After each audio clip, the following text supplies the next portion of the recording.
नमस्कार दोस्तों, target with PS Parihar channel में आपका स्वागत है। सुबह के इस वीडियो में ऐसी सूचनाएं होती हैं जो विभिन्न समाचार पत्रों पर छाई हुई होती हैं और विद्यार्थियों के लिए आवश्यक होती हैं। तो आइए शुरू करते हैं और देख लेते हैं कि आज के समाचार पत्रों में ऐसी कौन-कौन सी सूचनाएं हैं। आज के समाचार पत्रों में बहुत सारी सूचनाएं हैं 69,000 शिक्षक भर्ती की, और लिखा हुआ है अगर 69,000 शिक्षक भर्ती में और देरी होती है तो और भी याचिकाएं डाली जा सकती हैं। विद्यार्थियों की अलग-अलग मांगे हैं जो सरकार ने पूरी नहीं की है और इसके लिए विद्यार्थी हाईकोर्ट जा रहे हैं। यहाँ पर लिखा शिक्षक भर्ती में जारी होने के बाद पहले ईडब्ल्यूएस आरक्षण को लेकर के अधिसूचना जारी की जा चुकी है और इसके बाद भी इस भर्ती में ईडब्ल्यूएस यानी कि आर्थिक रूप से पिछड़ों को आरक्षण का लाभ नहीं दिया गया। इसको लेकर के कोर्ट में याचिका दाखिल हो चुकी है। कुछ अभ्यर्थी शिक्षक भर्ती में त्रिस्तरीय आरक्षण की मांग भी उठा रहे हैं। फिर लिखा कि 68,500 से शिक्षक भर्ती में ओबीसी का कट ऑफ अनारक्षक वर्ग के बराबर था, यानी कि जो 40-45 पर यह भर्ती हुई थी तो उसमें 45% पास करना सामान्य वर्ग के लिए भी जरूरी था और ओबीसी वर्ग के लिए भी जरूरी था, और 40% जो मार्क्स पाना था वो केवल एससी के लिए था। यानी ओबीसी और सामान्य का जो कटाप है वो दोनों के लिए बराबर रखा गया था, लेकिन 69,000 में ये बदल दिया गया है। लिखा है 69,000 शिक्षक भर्ती में अनुसूचित जाति और ओबीसी का जो कटाप है वो बराबर कर दिया गया। दोनों को 90 नंबर क्वालिफाइंग मार्क्स रखे गए सुपर टेट में, जिससे ओबीसी के लगभग 25,000 से अधिक अभ्यर्थी पास हो गए हैं। ओबीसी का पासिंग मार्क जो कि वर्तमान में 90 है, उसे 97 करने के लिए अनारक्षित अभ्यर्थी याचिका दाखिल कर सकते हैं। एक और याचिका दाखिल हो सकती है शिक्षा मित्रों के चयन के वेटेज को लेकर के। शिक्षा मित्रों का उत्तर प्रदेश सरकार 25 नंबर का वेटेज दे रही है और इसका भी विरोध हो रहा है। यहाँ पर लिखा है कि शिक्षा मित्रों को उनके वर्ग तक सीमित रखने के लिए याचिका दाखिल करने की तैयारी। अभ्यर्थियों का कहना है कि उनके स्कूलों में शिक्षा मित्रों का जो चयन हुआ था वो आरक्षण कोटे के अनुसार ही हुआ था। ऐसे में जब एक बार जिस आरक्षित वर्ग में उनका चयन हो चुका है, शिक्षा मित्रों को उसी वर्ग में शिक्षक बनाया जाना चाहिए। जिस वर्ग का शिक्षा मित्र है, जिस वर्ग में उसका चयन हुआ था उसी वर्ग में उसको रखा जाना चाहिए। फिर अगला जो मांग है कि शिक्षा मित्रों को वेटेज, जो मैं अभी बात कर रहा था, 15 अंक से अधिक का वेटेज नहीं दिया जा सकता। इस संबंध में राजस्थान शिक्षक भर्ती प्रकरण में सर्वोच्च न्यायालय का निर्णय भी आ चुका है, परंतु 69,000 शिक्षक भर्ती में 25 अंक का वेटेज दिया जा रहा है। यह मुद्दा भी कोर्ट में पहुंच सकता है। इसके बाद में 68,500 शिक्षक भर्ती में नियुक्ति, कई अध्यापक एनओसी लेकर के 69,000 भर्ती में भी अभ्यर्थी बन गए हैं। समान पद के लिए एनओसी दिए जाना भी गलत है। यह मुद्दा भी कोर्ट में पहुंच सकता है। याद आती है अमिताभ अग्निहोत्री की एक बात कि जैसे ही भर्ती का विज्ञापन सुबह आता है समाचार पत्रों में, शाम को विद्यार्थी वकील ढूंढने लगते हैं। सरकार की तो गलती होती ही है बहुत सारी चीज़ों में, चाहे वो उत्तर कुंजी वाला मामला हो, चाहे वो अन्य मामले हों, लेकिन विद्यार्थियों की भी गलती है। छोटी छोटी बात में हाई कोर्ट, सुप्रीम कोर्ट नहीं पहुंचना चाहिए। अगली सूचना है 69,000 शिक्षक भर्ती महाघोटाले की। आपको मालूम होगा कि 2 दिन पहले शिक्षक भर्ती महाघोटाले के कई सूत्रधार पकड़े गए, खासतौर से केएल पटेल और उनकी पूरी टीम। केएल पटेल और उसकी टीम से बहुत सारी सूचनाएं निकल करके सामने आ रही हैं कि ये लोग किस तरीके से पेपर आउट करवाते थे, किस तरीके से पेपर पहुंचवाते थे, किस तरीके से इनकी कितने विद्यालयों में सेटिंग थी। ये देखिए यहाँ पर लिखा है कि 24 लाख रुपए, 2 लैपटॉप, 1 कॉपी, 2 गाड़ियां बरामद। पेपर आउट का आरोपी वकील भी हिरासत में।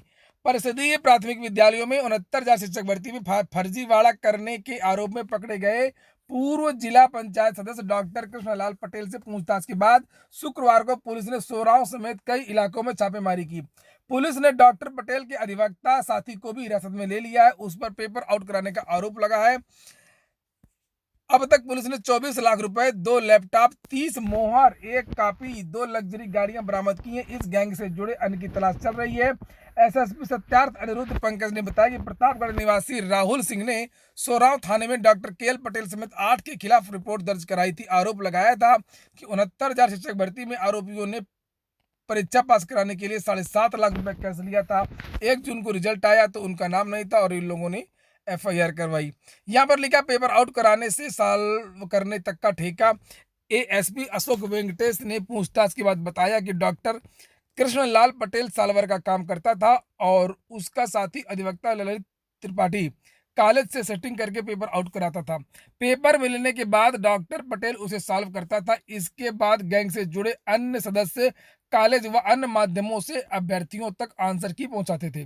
अभी तक पुलिस को जो डायरी मिली है उसमें 20 अभ्यर्थियों के नाम और नंबर है। पुलिस एक एक अभ्यर्थी के बारे में सत्यापन करने में लगी हुई है। पूछताछ करके यह पता लगाया जा रहा है कि जिन लोगों का नाम डायरी में है उनका किन किन कॉलेजों में सेंटर था और यह फर्जीवाड़ा किस तरीके से किया गया। तो कुल मिलाकर के बहुत बड़ी चीज़ अभी सामने निकल कर के आ सकती है कि आखिरकार विद्यालयों में किस तरीके से सेटिंग होती रही है और पेपर सॉल्व करने के बाद इन विद्यालयों में कैसे पहुंचता था। अगली सूचना है 69,000 शिक्षक भर्ती में सरकार ने दाखिल की विशेष अपील। लिखा है 69,000 सहायक अध्यापक भर्ती मामले में प्रदेश सरकार शिक्षा विभाग व दो अन्य ने शुक्रवार को एकल न्यायाधीश के 3 जून के आदेश को चुनौती देते हुए 480 पन्ने की विशेष अपील हाई कोर्ट व लखनऊ पीठ में दायर कर दी है। इस अपील पर सोमवार को दो न्यायमूर्तियों की खंडपीठ में सुनवाई होने की संभावना है। दरअसल एकल न्यायाधीश ने भर्ती प्रक्रिया पर 12 जुलाई तक अंतरिम रोक लगाते हुए विवादित सवालों पर विशेषज्ञ समिति को भेज करके रिपोर्ट तलब की थी। विशेष अपील में कहा गया है कि एकल जज की पीठ सिर्फ 5 सवालों को संदिग्ध या विवादास्पद प्रश्न बताते हुए एक समिति बनाने का आदेश दिया है। जो समिति के जो विशेषज्ञ होंगे वो इन प्रश्नों का निस्तारण करेंगे। लेकिन सरकार का ये कहना है कि इसकी जो मांग है वो ना तो अभ्यर्थियों ने किया है और ना ही किसी पक्ष ने किया है, तो जो कोर्ट का आदेश है वो गैर संवैधानिक है। देखिए यहाँ पर लिखा है कि किसी भी याचिका में विषय वस्तु नहीं थे।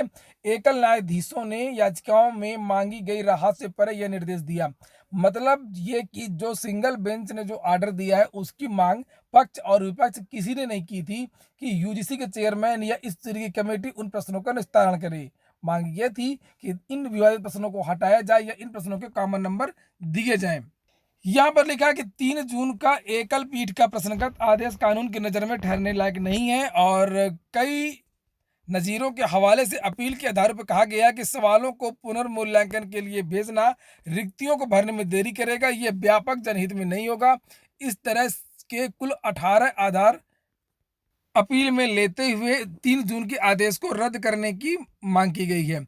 लिखा कि सरकार के अपर मुख्य स्थायी अधिवक्ता रणविजय सिंह के जरिए यह अपील परीक्षा नियामक प्राधिकारी, तो सरकार ने यह मांग की है कि भर्ती को चलने दिया जाए और ये जनहित का मुद्दा है और अगर इस तरीके की कमेटी बनेगी या इस तरीके का कुछ होगा तो उससे भर्तियों को पूरा करने में समस्या उत्पन्न होगी और सरकार का दावा है कि सरकार को पूरी पूरी राहत इसमें मिल जाएगी। अगली सूचना, संघ लोक सेवा आयोग की प्रारंभिक परीक्षा 4 अक्टूबर को। नया कैलेंडर जारी हो गया, परीक्षा ये स्थगित हो गई थी। अब जो नई परीक्षा है वो 4 अक्टूबर को होगी और भी संघ लोक सेवा आयोग की जो भी परीक्षाएं हैं उनकी भी नई डेट घोषित कर दी गई है। लिखा, महामारी के चलते टाली गई संघ लोक सेवा आयोग की सिविल सेवा प्रारंभिक परीक्षा 2020 अब 4 अक्टूबर को होगी। पहले ये 31 मई को होनी थी। वहीं सिविल सेवा मुख्य परीक्षा अगले साल 4 जनवरी से 5 दिनों तक चलेगी। आयोग ने शुक्रवार को परीक्षाओं का संशोधित कार्यक्रम जारी किया था। सिविल सेवा मुख्य परीक्षा 2019, तो इसकी पूरी डेट आ गई है। आप लोग इसको देख लीजिएगा कि किस तारीख को कौन सी परीक्षा होनी है। एनडीए की जो परीक्षा है उसकी भी तिथि घोषित कर दी गई है। एनडीए 1 और एनडी और एनए परीक्षा 2 के लिए संयुक्त परीक्षा 6 सितंबर 2020 को आयोजित होगी। इसके बाद में जहां पर बहुत सारी परीक्षाएं लगातार स्थगित हो रही हैं, चाहे उत्तर प्रदेश लोक सेवा आयोग की प्री परीक्षा हो या अन्य परीक्षाएं, वहीं पर सीटीईटी की लगातार सूचनाएं प्राप्त हो रही हैं कि सीटीईटी अपने समय पर होगा। सीटीईटी में लिखा, मास्क लगाकर आने पर ही दिया जाएगा केंद्र में प्रवेश। सभी केंद्रों को जून के अंतिम सप्ताह तक पूरा परिसर सैनिटाइज करने का निर्देश। केंद्रीय माध्यमिक शिक्षा बोर्ड की ओर से होने वाली केंद्रीय शिक्षक पात्रता परीक्षा में मास्क लगाकर आने वाले परीक्षार्थियों को ही केंद्र में प्रवेश दिया जाएगा। तो बहुत सारे दिशा निर्देश जारी किए जाएंगे और उसके अनुसार ये परीक्षा हो जाएगी। इसमें ऐसा लिखा है, एक ही क्लास में 10 या 12 विद्यार्थी ही बैठेंगे और विद्यार्थियों को केंद्र में पहले से आना होगा। इसके बाद में अगली सूचना है, बीएड प्रवेश परीक्षा केंद्र बदलने के लिए 8 से भर सकेंगे विकल्प। कोविड-19 से बदली परिस्थितियों के मद्देनजर लखनऊ विश्वविद्यालय संयुक्त प्रवेश परीक्षा बीएड 2020 के वे सभी अभ्यर्थियों को नए परीक्षा केंद्र के चयन का विकल्प देगा। अभ्यर्थी चाहे तो परीक्षा केंद्र के लिए पूर्व में दिए गए विकल्पों के स्थान पर 8 जून से 14 जून मध्य रात्रि तक नए विकल्प भर सकते हैं। परीक्षा समन्वयक प्रोफेसर अमिताभ वाजपेयी ने बताया कि नए विकल्पों में से किसी भी शहर के परीक्षा केंद्र बनाना संभव नहीं हुआ तो मूल आवेदन पत्र में दिए गए विकल्पों में से किसी एक शहर का आवंटन कर दिया जाएगा। अगली सूचना है, उत्तर प्रदेश लोक सेवा आयोग की। लिखा, लाखों अभ्यर्थियों को परीक्षाओं की नई तिथियां घोषित होने का इंतजार। बहुत सारी परीक्षाएं इस बीच स्थगित हो गई हैं, चाहे वो खंड शिक्षा अधिकारी की परीक्षा हो, कंप्यूटर असिस्टेंट की परीक्षा हो, पीसीएस की परीक्षा हो, पीसीएस मेंस की परीक्षा हो। अब ये जो परीक्षाएं वो कब होंगी इसका अभ्यर्थियों को इंतजार है। यहाँ पर लिखा, कोविड-19 और लॉकडाउन के मद्देनजर उत्तर प्रदेश लोक सेवा आयोग की ओर से पीसीएस 2020 एसीएफ आरएफओ की प्रारंभिक परीक्षा अब तक 7 परीक्षाएं स्थगित हो गई हैं। इन परीक्षाओं से लाखों अभ्यर्थी। 20 जून को एक और परीक्षा आयोग की होनी है और वो परीक्षा उद्योग विभाग के तहत सहायक प्रबंधक की। तो लिखा है सहायक प्रबंधक गैर तकनीकी स्क्रीनिंग परीक्षा 2016 ये भी स्थगित हो सकती है। इस परीक्षा पर भी संकट के बादल मंडरा रहे हैं। अभी ये बता पाना बहुत मुश्किल है कि जो स्थगित हो गई हैं जो परीक्षाएं वो कब तक आयोजित हो सकती हैं। इसी के साथ में उत्तर प्रदेश लोक सेवा आयोग ने एक चीज और बदल दी है। लिखा है आयोग ने बदली उत्तर कुंजी की व्यवस्था। विवादों से बचने के लिए यूपीपीएससी ने उठाए कदम। पीसीएस 2019 के साथ हुए बदलाव से संतुष्ट नहीं है अभ्यर्थी। केवल 69,000 शिक्षक भर्ती ही नहीं, तमाम शिक्षक भर्तियां गलत सवालों को लेकर के विवादों में घिरी रही हैं। इनमें प्रदेश की सबसे प्रतिष्ठित पीसीएस परीक्षा भी शामिल है। विवादों के कारण अक्सर मामले कोर्ट में जाते रहे और परीक्षाओं के आयोजन पर संकट मंडराता रहा है। इन्हीं विवादों से बचने के लिए उत्तर प्रदेश लोक सेवा आयोग ने उत्तर कुंजी जारी करने की जो व्यवस्था है वो बदल दी है। विद्यार्थियों को इसकी जानकारी पीसीएस प्री के परिणाम के समय मालूम हुई। नीचे लिखा है कि आयोग वर्ष 2015 से पहले उत्तर कुंजी जारी नहीं करता था, लेकिन पीसीएस 2015 में गलत सवालों को लेकर के काफी विवाद हुआ और आयोग को प्रस्ताव लाना पड़ा कि परीक्षा होने के बाद अनंतिम उत्तर कुंजी जारी की जाएगी। आपत्तियों के निस्तारण के बाद परिणाम के दिन संशोधित उत्तर कुंजी जारी की जाएगी। तब से यानी कि जिस दिन पीसीएस का परिणाम आता है लोक सेवा आयोग की किसी परीक्षा का, उसी दिन अंतिम उत्तर कुंजी जारी की जाती है। और अब ये जो बदलाव है वो स्थायी बदलाव हो गया है। ये देखिए यहाँ पर लिखा है पीसीएस 2019 में ये व्यवस्था अचानक बदल दी गई है। आयोग ने पीसीएस 2019 की प्रारंभिक परीक्षा का रिजल्ट जारी करने के साथ ही ये स्पष्ट कर दिया कि उत्तर कुंजी अंतिम परिणाम जारी करने के बाद ही जारी की जाएगी। इसके बाद एपीओ प्रारंभिक परीक्षा के परिणाम में भी यही व्यवस्था लागू कर दी गई है। अब स्पष्ट हो चुका है कि आयोग में उत्तर कुंजी जारी करने की व्यवस्था यह स्थायी व्यवस्था हो गई। कुल मिलाकर के अब जब तक फाइनल परिणाम नहीं आ जाएगा किसी भी भर्ती का, तब तक ये नहीं बताया जा सकेगा कि सरकार ने आपकी जो आपत्तियां हैं वो मानी है या नहीं मानी है।